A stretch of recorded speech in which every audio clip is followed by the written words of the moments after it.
Mrs. Tolentino, congratulations for making it this far. I'm very much looking forward to meet with you again for the job offer. Thank you, sir.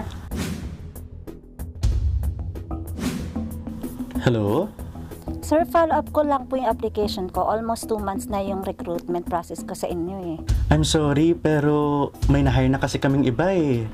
Grabe naman kayo, sir. Hindi nyo man ako binalikan. Nasayang yung oras at budget ko kakahintay.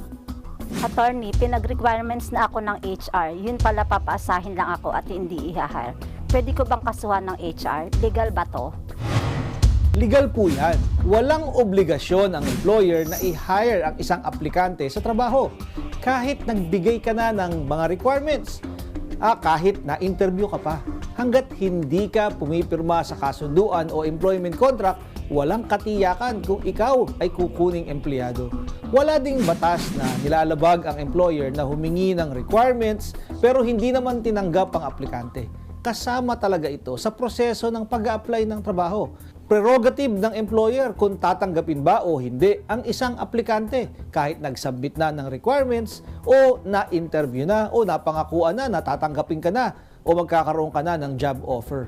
Subalit, kung may nangyaring discrimination o hindi ka kinuha dahil sa iyong kapansanan o kasarian o dahil ikaw ay miyembro ng LGBTQ, maaaring makasuhan ang employer ng discrimination at mapagbayad ng damages o danyos dahil sa ginawang discrimination.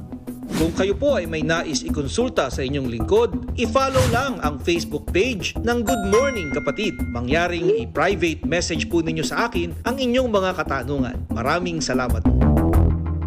Mga kapatid, Justin Quirino po. Masayang kwentuhan at makapulahang informasyon ang hatid namin tuwing umaga. Kaya't mag-subscribe na at mag-follow sa social media pages ng News 5.